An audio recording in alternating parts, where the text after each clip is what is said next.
A new report alleges Democratic Congresswoman Jasmine Crockett called the police on a CNN reporter and had another reporter ejected from one of her events. According to Semaphore, security escorted Atlantic reporter Elaine Godfrey from a campaign rally that Crockett was holding on Monday, and Godfrey's reportedly covered Crockett at length, even was granted access for a profile on Crockett last year, but Crockett tried to pull the plug on that profile before it was released.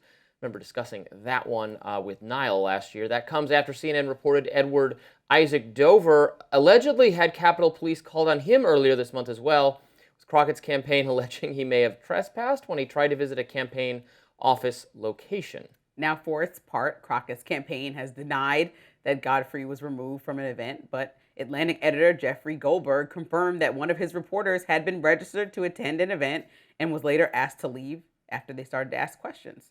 Godfrey criticized the move, telling Semaphore in a statement, quote, "In a democracy, elected officials answer questions from the press rather than hide from them. This is completely unacceptable behavior by Representative Crockett and her team and needs to be addressed immediately."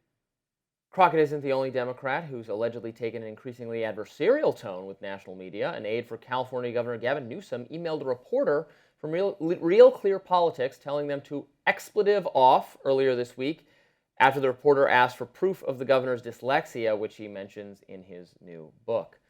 Oh, my girl, Princess Jasmine. Look, we complain about over and over again about the president kicking Associated Press out of the press room at the beginning, of his term. We complain about the different things that he's doing to press. Jasmine Crockett, if this is true, cannot be repeating these behaviors. These are both two journalists that have interviewed her before.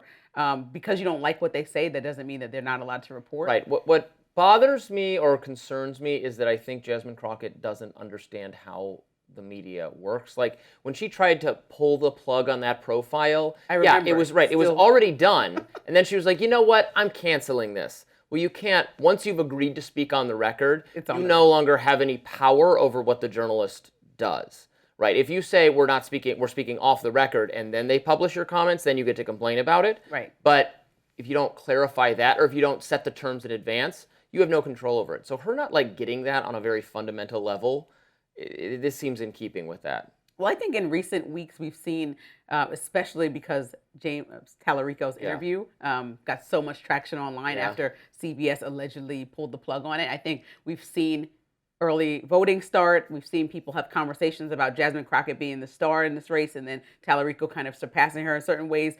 So this is like desperate times, desperate measures. I don't think this is a good strategy, kicking out press and only getting good press. You have to win based on your merit and the messaging and the people believing that you can actually stand firm, 10 toes down against a Republican in a state that generally elects Republicans. And I think that's what we've been hearing. I've been watching a lot of local news segments as people are at the early voting polling places that want to answer the question about who they're voting for. And a recurring theme I've heard from people who voted for Tallarico is like, it wasn't that I didn't like Jasmine Crockett. It was that I needed to pick somebody I thought definitely could win this thing. And so I don't know. You have to look at, I think Tallarico is going to win the primary, and I think he very well could win the general election against Ken Paxton, who's looking more and more likely to be the Republican candidate. The Republicans are totally going to shoot themselves in the foot this one. You hate to see it, and it's totally foreseeable in advance how this is going to go. It's going to be Kari Lake all over again, but they just can't help themselves.